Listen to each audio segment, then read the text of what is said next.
Hello everyone, আসসালামু আলাইকুম সবাইকে। কেমন আছেন সবাই? সবাইকে ঈদের শুভেচ্ছা জানিয়ে আজকের ভিডিওটি শুরু করছি। ঈদ মোবারক সবাইকে।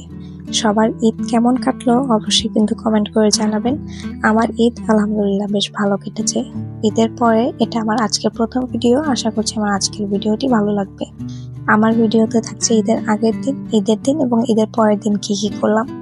এই যে দেখতে পাচ্ছেন, ঈদের আগের দিন আব্বু সমস্ত দাবুটি যা যা ছিল সবকিছু ধার দিয়ে নিয়েছে, কারণ কোরবানি মানে তো এটা যে দাবুটি যা যা থাকবে সবকিছু সুন্দর করে ধার দিয়ে নিতে হবে। আর এটা হচ্ছে তার পরের দিন সকালবেলা আমরা নামাজ আদায় করে দেন হচ্ছে দাদু বাড়ির উদ্দেশ্যে চলে যাচ্ছি।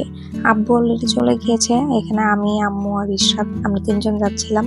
তো আমাদের যেতে যেতে বেশ অনেকটাই লেট হয়ে গিয়েছে, 12টা বেজে গিয়েছে অলরেডি।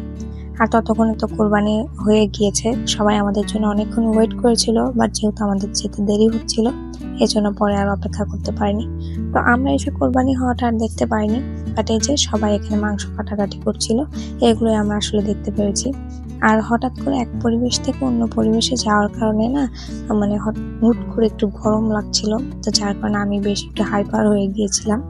আর এই যে এখানে দেখতে পাচ্ছেন মাংস কাটার পর কিছুটা কাজ ভাবছিল, তো আমার চাচু দাদু যারা যারা ছিল সবাই সেটাকে নিয়ে ব্যস্ত ছিল। তো তাদের সাথে দেখা সাক্ষাৎ করে কিছুটা সময় কাটিয়ে এরপর আমি যে ঘরে চলে এসেছিলাম।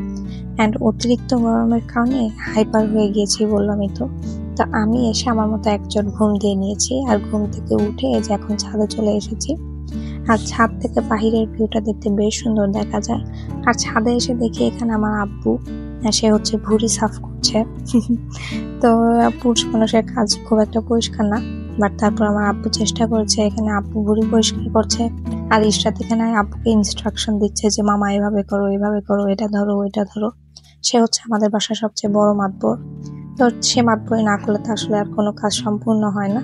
তো সে তার মতো সেটা করেছে। এরপর আমরা ঈদটা পালন করে বাসায় চলে এসেছি। অ্যান্ড বাসায় এসে যে আমার এই ছানাপানাদের দেখে আমার এত ভালো লাগছিল। সারাদিন যেখানে যাই করি না কেন বা যেদিকেই যাই না কেন, দিন শেষে যখন ওদের চেহারাটা দেখি এত ভালো লাগে, এত স্বস্তি লাগে যা বলার মতো না। এসে দেখি এখানে আমার তিনি তার 3 বাচ্চাকে দুধু খাওয়াচ্ছে, আর টিনও পাশে শুয়ে থেকে পাহারা দিচ্ছে। আর একজনের খাওয়া দাওয়া শেষ হয়ে গেছে, সে এসে উল্টা পাশে শুয়ে ঘুমিয়ে পড়েছে। আর এটা হচ্ছে তার পরের দিন, মানে ঈদের পরের দিনের একটা ভিডিও। আমি আর ইশরাত গিয়েছিলাম হচ্ছে মেলায়, বাট মেলায় গিয়ে আমরা এত বেশি ডিসঅ্যাপয়েন্টেড যে কারণে মেলায় গিয়েছি, গিয়ে দেখি মেলায় নাই, কয়েকটা দোকান মাত্র বসে আছে।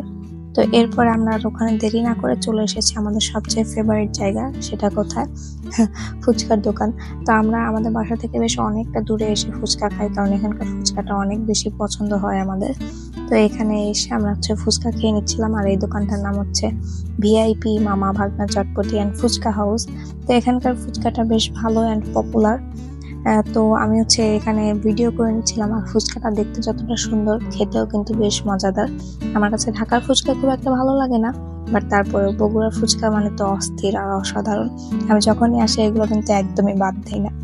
তো ফুচকা খেয়ে একটু ঝাল ঝাল লাগছিল, তো পরে 2 বোন মিলে একটু আইসক্রিম খেয়ে নিলাম। এখানে চকবার ছিল, 2জন মিলে চকবার খাচ্ছিলাম। আর হচ্ছে যে একটা কোক নিয়েছিলাম সাথে কোল্ড ড্রিঙ্কস। তো এগুলো খাওয়া দাওয়া করে 2 বোনের মতো আবার সেই বাসায় ফিরে আসছিলাম। তো এভাবেই কাটলো আমাদের ঈদ, 2 বোন একসাথে আব্বু আম্মুর সাথে। তো আপনাদের ঈদ কিভাবে কাটলো অবশ্যই কিন্তু চাইলে আমাকে কমেন্ট করে জানাতে পারেন। আপনাদের কমেন্ট পড়তে এবং রিপ্লাই করতে আমার কিন্তু বেশ ভালো লাগে। তাহলে আজকের ভিডিও থেকে এখানে বিদায় নিচ্ছি, দেখা হবে নতুন কোনো ভিডিওতে। টিল দেন, আসসালামু আলাইকুম সবাইকে।